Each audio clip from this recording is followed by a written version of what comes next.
Hi everybody, welcome to today's video. With the recent announcement by Legendary Pictures that they will be releasing a King Kong vs. Godzilla film in 2020, I decided to go ahead and take a look at the original Japanese film from 1962, which I just so happen to have it on Blu-ray.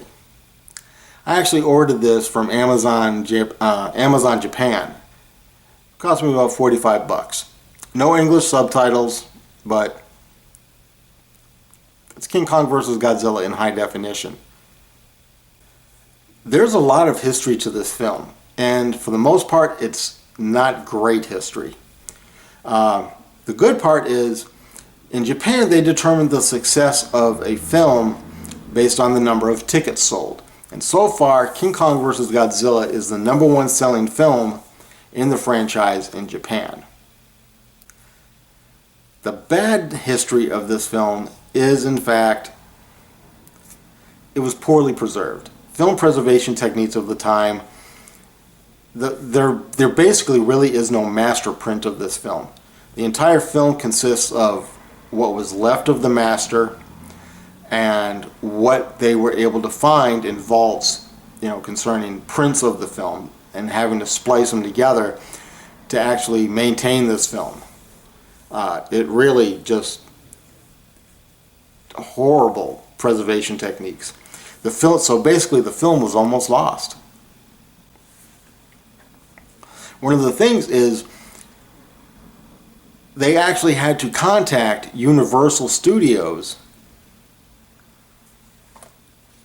and get a print of the American release in order to add it to what would eventually become their new master of the film. The Japanese Blu-ray is actually mastered off of probably the most complete print off of Laserdisc. So this film was almost lost. It really was. Luckily, it's not. And if you've ever seen the Japanese film, you know that it is drastically different than what we saw here in America, what was released here. This is not a perfect 100% flawless picture on this Blu-ray. It's really not. And I'll show a couple of pictures kind of showing the difference. But let's go ahead and get started. And I'll go ahead and I'll start with the cast. First up is Tadao Takashima, who also starred in Son of Godzilla. Yu Fujiki, who also starred in Mothra vs. Godzilla. Kenji Sahara, who also starred in War of the Gargantuas. Mie Hama, who also starred in King Kong Escapes. Akiko Wakabayashi, who also starred in Ghidorah the Three-Headed Monster. And finally, Ichiro Arishima.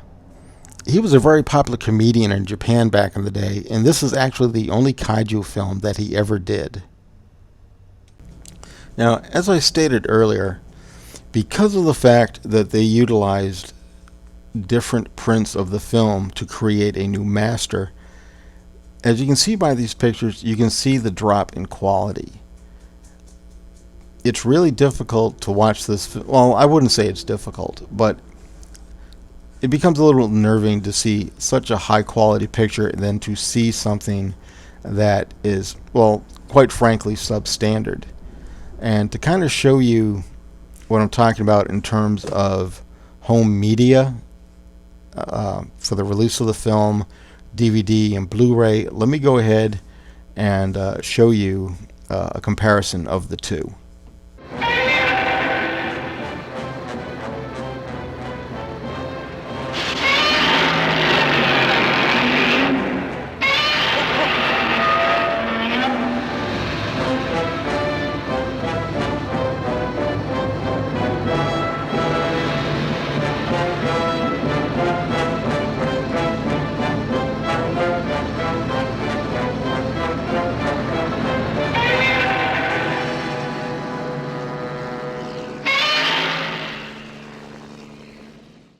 For years, there has been a rumor of a dual ending.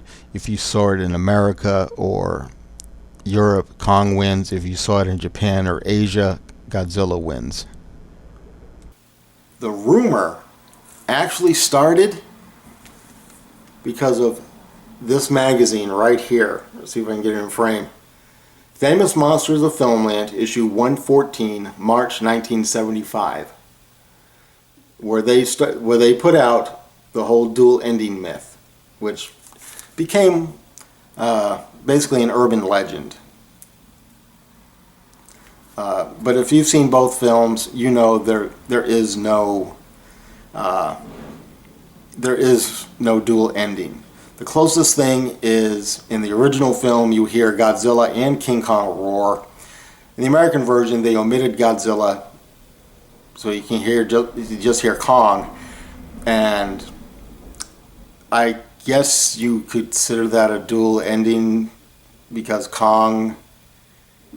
they wanted Kong to look victorious or whatever, so you just hear him. Anyway, there is no dual ending. The film itself has no dual ending, so it's all a bunch of crap. To wrap this up, I really want to say that, you know, the Godzilla 62 suit is probably my favorite suit of the entire franchise. Second would be Godzilla 1984. I like the 62 suit a lot, I really do. So much so that, well, I actually have a vinyl figure. Well, that's it. That's a look at King Kong vs. Godzilla, the Japanese release. And I'm pretty interested in seeing exactly what Legendary can do with the characters.